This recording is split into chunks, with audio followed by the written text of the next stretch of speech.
Salve a tutti, in questa lezione dipingeremo la neve con la tecnica dell'acquerello. Il paesaggio che faremo è questo che ho qui davanti e dovete stare attenti sin da subito a salvaguardare i bianchi, quelli che vedete per esempio nel cielo o anche nella neve al suolo. Questi bianchi, diciamo, devono essere salvaguardati e quindi vi consiglio di prendere una carta che è bianca e non panna, e quindi non gialla, non il bianco naturale, ma proprio bianco. A questo punto dovete prendere i vostri colori in godé e procuratevi una tavolozza che possa contenere le prove che farete per trovare le varie tonalità. In questo caso io prendo tipo del grigio di Pain con del blu oltremare e li combino insieme e vedrete che allungando più acqua, ottenendo il colore più saturo e concentrato, otterrete sfumature diverse, tonalità diverse che ci consentono di trovare un po' tutte le gradazioni possibili. Se aggiungete del nero potete usarlo per esempio per fare le parti più scure o ancora potete decidere per esempio di fare anche il colore del cielo e quindi fare anche una tonalità con un altro blu e tenuto questa volta un pochino più carico di colore blu. In questo caso ho usato sempre un blu oltremare. Potete poi decidere di fare anche sfumature aggiungendo del bianco e quindi mettendo del bianco possono venire tante gradazioni diverse. La stessa cosa la dovete fare un po' con tutti i toni presenti nel dipinto, a cominciare per esempio anche dal giallo nel cielo. Eccola.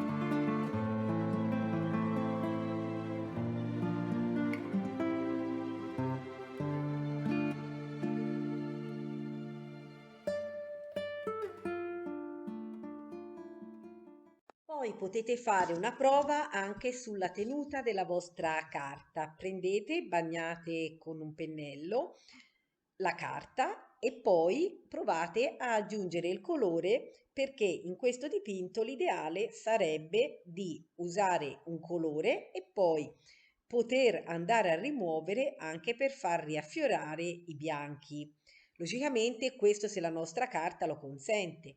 Vi mostro qui una carta che non è di ottima qualità anche se è bianca. Vedete, io vado a rimuovere il colore subito, ma invece di rimanere bello bianco, la carta tende a sfaldarsi e a rovinarsi e quindi questo mi dimostra che non è una carta adatta a lavorare bagnato su bagnato. Quindi inizio il mio lavoro avendo fatto questa prova, non essendo 100% cotone, faremo il soggetto cercando di salvaguardare il più possibile i bianchi invece di lavorare con l'effetto di rimuovere il colore.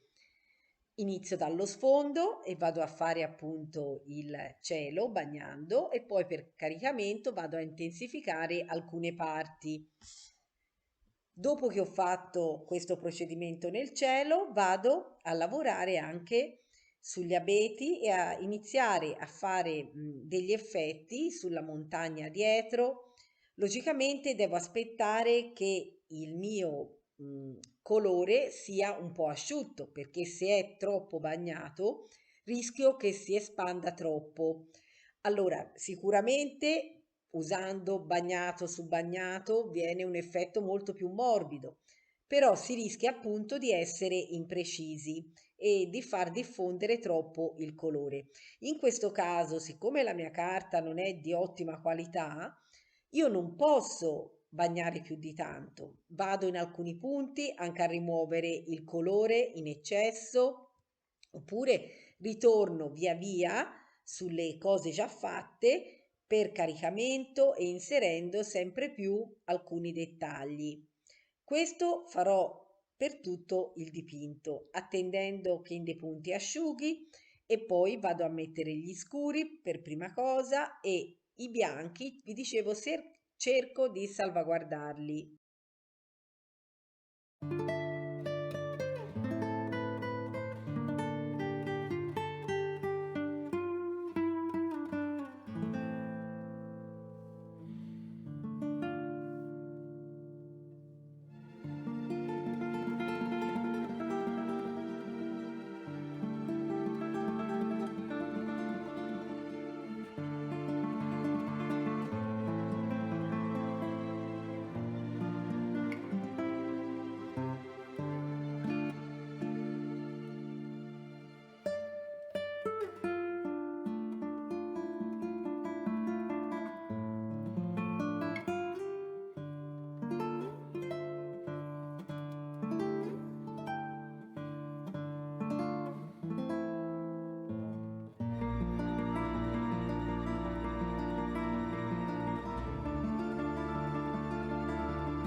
Punto, io consiglio di prendere il colore con un pennello e battendo su un altro pennello create degli schizzi e degli effetti che potete fare anche con uno spazzolino da denti, perché questi ci aiuteranno a fare delle zone di ombra irregolari.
essere rintervenuta anche con il bianco ad acquerello per uniformare lo sfondo del soggetto con praticamente il bianco, per dare un senso di continuità e uniformità. Andrò a fare anche tutte i rami degli alberi e gli elementi, diciamo, sempre più dettagliati.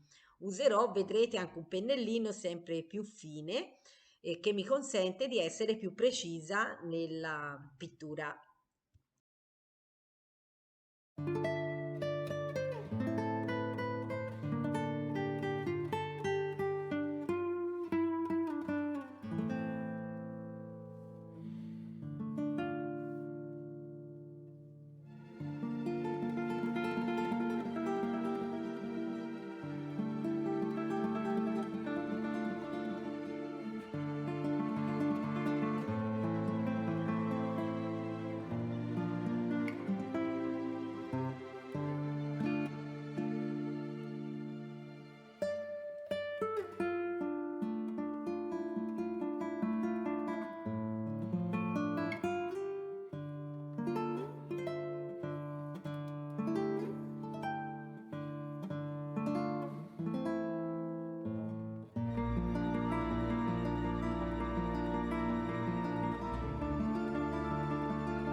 A questo punto siamo quasi giunti al termine del nostro lavoro.